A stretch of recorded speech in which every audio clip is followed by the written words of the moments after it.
Hello everybody, my name is Ray. Welcome to the Evangelical Dark Web. Today, we're going to dive into the Antioch Declaration. It's not a statement because they're not saying it, they're declaring it. And Doug Wilson, James White, and Joe Boot, the primary authors of this, or collaborators, their words, of this document, they should be embarrassed that they put this out. It is sloppy, it is liberal, it is woke, and it needs to be called out. And we got to prevent this statement from being accepted, because this statement, if accepted, could be used as a test of orthodoxy or ordination. So it is very important that this statement just be resoundingly rejected by the church at large, because it is that bad. It is sloppy, it is poorly written, and nobody would know what this is talking about unless they were drilled on years of internet debate and beef, because that is how obscure this statement is. It is not responding to a legitimate issue facing the church, and instead is trying to struggle session the church for being more right-wing than people like Doug Wilson, James White, or Joe Boot. So let's dive into this, but first I want you to know Evangelical Dark Web is a Christian news gathering and commentary ministry. You can support our work over at our Patreon-like system at evangelicaldarkweb.org/join, linked in the description below. The least you can do is like this video, subscribe to the channel, to the podcast if you're new. Best way to help out with those magical YouTube algorithms is new subscribers. Also check out Winning, Not Winsome, my book. Now, this Antioch Declaration goes against pretty much what I've written in Winning, Not Winsome, because it is trying to leverage a proxy issue that is not based on a primary issue. So I talk about this in chapter 1. Then I have a chapter on attacking things that need to be destroyed. This whole Antioch Declaration is attacking what does not need to be destroyed. And for that issue, for that reason, it causes unnecessary division. So I could go on, but you should get the book. Check it out. Linked in the description below. And let's dive into the Antioch Declaration. I wrote an article for Sunday. The Antioch Declaration, a statement on racial ideologies threatening the church. Now, this, again, that is a very woke framing of the issue, but wait until you read the first paragraph, which says, just as the Apostle Paul at Antioch opposed him, Peter, to his face because he stood condemned for compromising the gospel of Jesus Christ by subjecting it to racial barriers, so this brief statement opposes the ideas of some contemporary leaders and influencers seeking to introduce anti-gospel racial categories into the church. And then it claims that this was not developed in haste, but after much prayer, thought, counsel, and soul searching. Again, I don't think that's a very accurate statement. Neither is this next paragraph, which talks about a broad range of churches. They added Lutheran and Evangelical believers because the authors of this are not from a broad range of churches. You got Joe Boot, Ezra Institute, and I believe Andrew Sandlin and Tobias Reimenschneider are also part of that. More on him later. Jeff Durbin and James White, part of Apologia Church, and then Doug Wilson. So clearly it's a very small, narrow camp of people that wrote this document. It's not fairly representative of Lutheran or Evangelical believers from a broad range of churches. It's actually a pretty narrow range of churches. The biggest separating factor is baptism, but other than that, if you take out the baptism issue, like, how different are these churches? Anyway, I wrote an article about this that I kind of want to use to guide my video to keep it shorter and more concise. So they are LARPing as Antioch, which is actually my second critique of this document. They are LARPing as Antioch. They're trying to appeal to the city from antiquity and also the Middle Ages. I didn't think James White was a fan of the Crusades, and Antioch played a very critical role in the First Crusades, by the way. And nevertheless, they are trying to the titular statement, the titular location in the statement is an appeal to credibility that the statement otherwise would lack if it was named after some obscure town in the United States, or, you know, even Germany or wherever Joe Boot is from. I think I can't remember whether it's the UK or Canada. But anyway, it's a false appeal to the Bible. They're using Paul at Antioch. Now, this is a misreading of the text. It is very bad exegesis, what they did there. And it's very bad in a very woke way. They're trying to impose social justice on to the text. The Judaizers in the New Testament were not introducing anti-racial gospel categories. They were introducing law on top of the gospel. Key difference. They had a very woke reading of that text. The Hellenistic Jews were uncircumcised, so therefore these ethnic Jews were also subject to the wrath of the Judaizers. This is rather woke language, as Jesus often spoke in racial categories about his mission or to make a point about unbelief.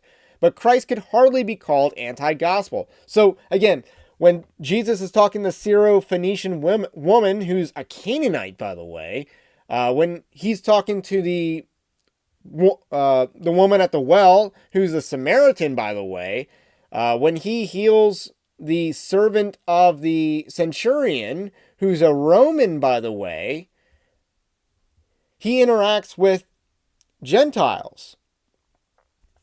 But these interactions are quite notable. And Jesus does this, and I think the text includes this, to highlight the unbelief of the Jews. But Jesus makes it very clear he came to the lost sheep of the house of Israel, which referred to the ethnic Israel at that time. So that's very evident in the mission of Christ. And we have to remember that. He did come to his people first, and they rejected him. So this is all integral to the story. Jesus' mission had racial barriers. But anyway, bad exegesis on the text leads to very woke conclusions. So let's talk about the slander and the hypocrisy undergirding the text before we get into the actual declaration itself, because we're just in the opening, the introduction. So in the background of this declaration is a scandal of Tobias Riemenschneider, who was one of the 6 collaborators on the document. Again, their words. Riemenschneider slandered Joel Webben in a failed attempt to discredit his entire ministry. I did a live stream on this. A.D. Robles has done a lot of videos on this, it seems. And again, as Robles points out, he was throwing haymakers to end Joel Webben's career. He was trying to end his ministry, discredit him permanently. And I don't think he acted on this alone. And it coincidentally appears that the collaborators, Doug Wilson, James White, and Joe Boot, Jeff Durbin, and Andrew Sandlin, who I'm not familiar with, they are all seemingly involved in Tobias's slander. They're kind of involved, and he did make reference to how big names were backing his bid to do this. Now, I do want to highlight that later in the document it says, "We deny that it is possible to be a faithful Christian shepherd without identifying, naming, and fighting the wolves which prey on the flock. As such, pastors have a duty to confront and rebuke wickedness in all its forms within their congregations." So obviously, the wickedness of slander is being overlooked.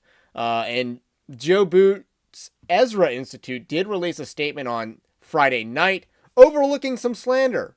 They were overlooking some slander over there at the Ezra Institute. And I'm going to call that out as well. So some things they do, they're not willing to overlook, but slander against another pastor, they will. And I do have a chapter on naming names, and they don't do that in this document. And it's clear that because they're talking about false shepherds in this entire statement, it's pretty much going after Joel Webben and the people from Ogden, Utah. It's pretty disgraceful what they're doing here, is making an entire statement just to go after their competition, really. So let's talk about the first statement in the declaration, because it's not a statement, but these are all statements. It says, "We deny that the kingdom purposes of Christ and requirements of his word can be equated with the seating positions of political actors during the French Revolution, or that the modern antithesis between right and left is equivalent to the antithesis that God established in the Garden of Eden between the seed of the woman and the seed of the serpent, the kingdom of darkness and the kingdom of light. Man, is that a mouthful. This statement is a terrible way to open up. Instead of appealing to historic Christian creeds, reiterating the gospel, or establishing the need for the declaration, which is unclear to the normie, because again, someone who's not steeped in Theobro discourse is not going to understand this statement. They don't understand the need for it. It's embarrassing on that front because it's so confusing. The statement begins with Wilson-style prose, and I'm not opposed to Wilson-style prose, but in a synodical declaration, it is definitely not befitting of the occasion. And a Tim Keller level third wayism, because that's what that was. It was saying the right isn't right, the left isn't right. There's a third way that is correct, is the underlying implication of that first statement in the declaration. So it was a Tim Kellerism. That is what was going on there, which again, Tim Keller was extremely woke. So essentially they're arguing that neither left nor right has the gospel, which has only been the message of many liberals for several years now. However, the Antioch statement is about denouncing Christians who are more right-wing than its authors, and that is what this is really about. And that opening statement, very terrible way to set up this entire thing. So one of the hilarious misfires is that this statement affirms, then denies the post-war consensus, which is a broad category, and I'm just going to oversimplify it, a liberal secularism that became dominant as a result of the Second World War, which, again, an oversimplification. The Antioch Declaration denies it by attributing it to an earlier event. The statement says, quote, "We deny that neo-pagan secularism with its utopian religious motive arose as a consensus after World War II. Rather, it manifests itself as a political outworking of the so-called Enlightenment during the French Revolution, and gradually won the hearts and minds of Western nations, being well expressed in the political philosophies dominating Europe prior to the outbreak of the two global conflagrations."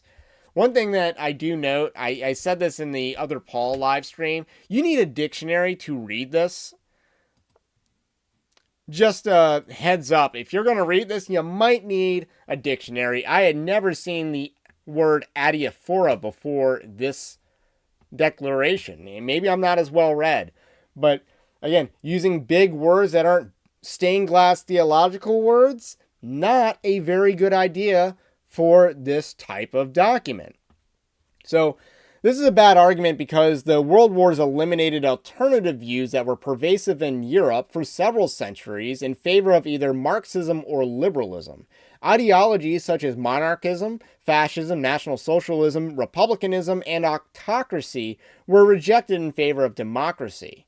So again, this is part of the post-war consensus. Why did it become a consensus? Because the other alternatives were wiped out. Now, I'm not endorsing all the other alternatives or any of them for the purposes of this argument. I'm just saying what was wiped out. The First World War wiped out a lot of European monarchical systems and prestige. And some people try to frame it as a war between democracy and monarchy. So with that said, when did these ideas of the Enlightenment and the French Revolution become the consensus? The answer is after World War II. That is when they became a consensus, because they eliminated through means of war other governing alternatives. So this is a massive difference that the Antioch Declaration is too sloppy to understand. And then in the next one, they say, "We affirm that the aftermath of World War II served as a cultural tipping point for the secular narrative and its myth of religious neutrality, which has functioned as a centerpiece for these lies. It has promoted this deception with triumphal hubris throughout all Western institutions, insisting on both idolatrous religious pluralism and a mandatory globalist cosmopolitan. Man, so these arose after World War II? It served as a tipping point for when this became a consensus. So they just denied the post-war consensus exists, and then they just affirmed that it exists. And then as a bonus, I'm going to talk about this. It says, we affirm that a contradictory and pervasive thread of self-doubt and self-loathing has also formed an essential part of this secular narrative following the horrors of World War II. Thus, when the reactionary right challenges the post-war consensus, they are not necessarily breaking free of it. This is a right reflex that the post-war narrative itself has nurtured. This narrative thrives on an unstable mix of white imperiousness and white guilt. Again, this is that James Lindsay level argument of a dialectical trap, where everything's the Hegelian dialogue, even though James Lindsay represents the synthesis. This represents the synthesis in the Hegelian dialect. And again, I'm not big on Hegel. I don't really care about philosophy in general. We'll get to Aristotle at the end, though, because that's one of the last things I want to talk about. But this is a pathetic argument. It essentially says you can't beat the post-war consensus unless you do X, Y, Z the exact right way. It's a James Lindsay level argument. It is horrendous because James Lindsay is, after all, Hal James Lindsay, the false prophet of Pride Month. So you listen to him, you won't accomplish anything. And I think Christians should be winning, not win some. We should win all, not some. So that's what I believe. So let's talk about the condemnation of noticing. So for some reason, the Antioch statement is obsessed with relitigating World War II, thus highlighting the vanity of going through the effort to make this statement. In a stunning and brave moment, the statement denounces Adolf Hitler. Just so stunning, so brave. They should get all the medals at the NCAAP event, or NAACP event, whatever, or the GLAD event, or the ADL event, for denouncing Adolf Hitler. They deserve all the New York Times columns for doing this. So stunning, so brave. More importantly, though, the Antioch Declaration goes after Christians for noticing, condemning many spiritual fathers in the church. It says, we affirm that in deeply unsettled times, there is a carnal desire in fallen men to seek out a scapegoat for sin and social corruption. This sadistic urge to expiate guilt by laying the blame and punishment for all cultural ills on an identifiable group or groups, the victimized group or groups, is offered up to the masses as providing ostensible explanatory power for cultural decay, which all conspiracy theories must provide if they are to gain any traction. First of all, not true about conspiracy theories. And let me finish, though. The Jews have also often been the easiest target for this kind of sinful and decrepit thinking. Now, again, this is a straw man argument, but it's also just historically fallacious.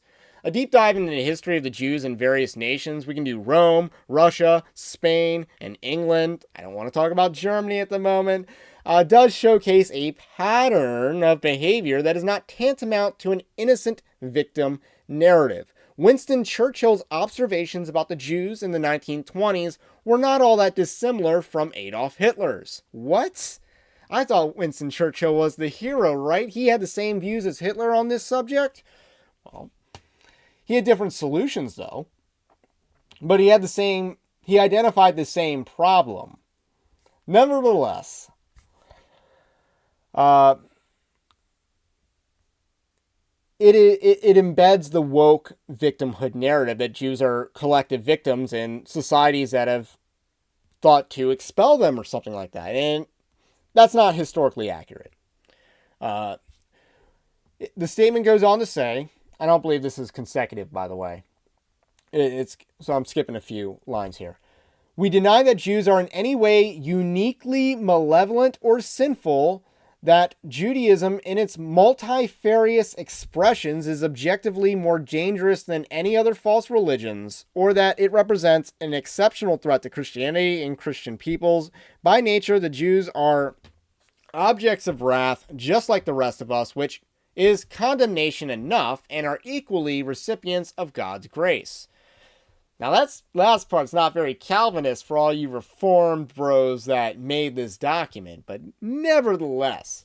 Let's first note that the statement switches from viewing Jews as a religious group to an ethnic group, which is sloppy. Now, again, when people like me use Jews, what we're really meaning is ethnic or cultural Jews that are not Christian. Pretty broad, but very accurate usage of the word in our context for our purposes. We're saying not Christian. It doesn't matter whether they're super religious or super atheistic. We're using it to say not Christian. But they switch from using it as an ethnic categorization to a religious categorization in one sentence to the next. That's just bad writing. So let's move on from that, but it is worth highlighting. Moreover, this statement is either equating all false religions or stating that Judaism is more innocuous than other false religions. Dealing with the former, all religions that have not Christ result in damnation. Pretty agreeable. All Christians believe in the exclusivity of Christ. However, not all false religions are equal in their threat to Christians. This is a nonsensical proposition. Islam is likely the number one threat to Christianity and a claim that is difficult to argue against. Let's grant the claim because I don't feel like making the argument against that claim because there's, 1,400 years that show that Islam and Christianity really don't get along. And Islam has often had the military upper hand in these situations. So, with what is this statement is saying is that in a power rankings of false religions, threat to Christianity, Judaism cannot be ranked higher than any other religions, which is nonsensical. This statement condemns ranking Judaism second behind Islam, which is a historically fair placement. If you were to say, what is the number 2 threat to Christians? Which religion threatens Christians the second most in church history? I think Judaism's definitely number 2. There's a lot of even 20th century evidence to that end, as well as 21st century as well. So, the statement forbids power rankings in such historical debates like I think are worth entertaining. But let's do a sinful partiality test. We deny that Muslims are in any way uniquely malevolent or sinful, that should have said Islam, in its multifarious expressions is objectively more dangerous than other false religions, or that it represents an exceptional threat to Christianity or Christian peoples. By nature, the Muslims are objects of wrath just like the rest of us, which is condemnation enough and are equally recipients of God's grace. Now again, Christians would rightly ridicule that statement. Undergirding this discrepancy is the fact that many Christians incidentally believe the heresy that Jews worship the same God as we do. They do not. Again, any religion that does not have Christ does not have the Father either. This is an errant belief that has led to a misplaced partiality and sense of alignment and greatest allyship. The statement goes on to say, we deny that world affairs are governed by conspiring Jews or that there is a global Jewish conspiracy theory to corrupt and destroy Western society. Let's consider how untrue the statement is when applied to Islam. We deny that world affairs are governed by conspiring Muslims or that there is a global Islamic conspiracy to corrupt and destroy Western civilization. This assumes a simplified and secular view of conspiracies. Again, I'm a bit of a conspiracy theorist at times. I do a lot of media stuff. But ultimately, it's not the people that are doing the plans. I'm not a huge believer in free will, by the way. It's Satan ultimately guiding a lot of the schemes of men. They're not as free in their will as they think they are to choose their own destiny and their own path and the outcomes for their own actions. They don't get to choose the consequences for what they do. Ultimately, that's in the hand of God. So, I believe that pagan religions are guided by Satan, who doth conspires against God and his elect. Pretty biblical statement, by the way. Now, this can easily be said of Jews, too. I mean, I think Muslims are, conspiring in some ways. The invasion of Europe, we can talk about that. But now this can easily be said of the Jews also. The Democrat Party is functionally a Jewish party. And then I list a whole lot of leaders in the Democrat Party that are Jewish. The most significant members of the Biden cabinet: Kamala Harris's husband, a Supreme Court justice. They used to have 2 Supreme Court justices. And Merrick Garland is actively persecuting believers. So anyway, let's talk about how Mormons are the real threat. Recognizing that pagans govern wickedly is what people who have eyes to see notice. The church would be edified by a declaration that denounced the Democrat Party, but instead we are treated with denunciations of the Third Reich, which boldly go where many have gone before. This was the portion of the statement that the statement most wanted to establish. So this was the most. And this is only the second most illogical. And I kind of say the denouncing Aristotle is the most illogical. If you were unaware, let's talk about Aristotle. If you were unaware of Christians being led astray, worshiping Aristotle as the model man, the Antioch Declaration is here to inform you on the issue. We affirm, this is a quote, we affirm that in all things, including the treatment of our fellow human beings, the model man and example is not the life and teaching of Aristotle, nor any other merely historical personage, but the Lord Jesus Christ himself, the Son of Man and eternal Son of God. This statement ends with an attack on Aristotle, which seemingly came from James White, although Joe Boot is also very much into Van Tillian apologetics. The affirmation responds to a non-issue with a truism fallacy. This section is embarrassing to have included. So those are my biggest criticisms, the biggest embarrassments in this statement. The statement will get astroturfed, but the internet has soundly rejected its merits. Again, I could have talked about its literary reference to Rusty Reno, which does not have a footnote. I could have talked about their nonsensical claim about the broad range of believers who crafted the state. Actually, I did talk about that in this video. The most notable, and then they later edited it. So they did edit the opening statement, the introduction to it. But anyway, there's a lot that's wrong with this statement. They should be embarrassed that they put it out. And I'm here to shine some light on that because this statement needs to fail. It's best for the church that this statement fail. And that's all I got to say about that for now. My name's Ray. It's the Evangelical Dark Web. If you like this kind of content, do also subscribe to the channel, to the podcast if you're new. Have a blessed day. Stay based. Christ is King. And we will catch you on the next one.